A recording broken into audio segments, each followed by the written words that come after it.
ইয়াবা খাওয়ার ছবি আপনাদেরকে দেখিয়েছে, এটা নিয়ে সে খুব ক্ষিপ্ত আমার প্রতি। সো এবার সে আমাকে নিলে মেরেও ফেলতে পারে ভাইয়া। না ভাইয়া, আমি ওর সাথে সম্পর্ক কন্টিনিউ রাখবো না। আমি অনেক চেষ্টা করেছি, অনেক চেষ্টার পরেই আপনাদেরকে ডেকেছি।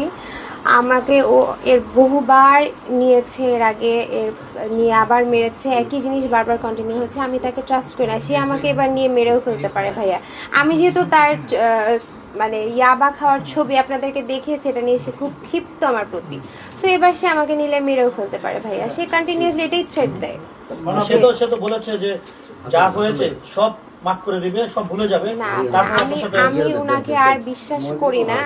উনি আমাকে, যেই ছেলে ভাইয়া দেখেন এখনো কন্টিনিউয়াসলি মেয়েদের সাথে উনি এই ধরনের সম্পর্কে লিপ্ত আছে, আমি কিভাবে ওই ছেলের সাথে থাকবো বলেন?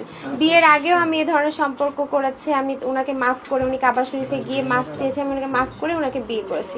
সেম বিয়ের পরে সেম জিনিসটাই কন্টিনিউ করছে, আমি ওর সাথে কেন থাকবো? কাবা শরীফ থেকে আসলে কদিন পর থেকে শুরু হয়েছে? কাবা শরীফ ও তখন সৌদিতে ছিল, আমি দুবাইতে ছিলাম। ও সৌদি থেকে আসার 7 দিনের মাথায় আমরা বিয়ে করি।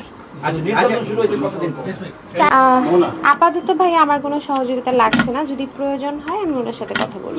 লাইলার একটা গ্রুপ আছে, ওই গ্রুপে কিন্তু আজকের এই যে আপনারা যে সংবাদ সম্মেলন করছেন এটা লাইলার গ্রুপে দেওয়া হয়েছে। আচ্ছা, আমি লিখন ভাই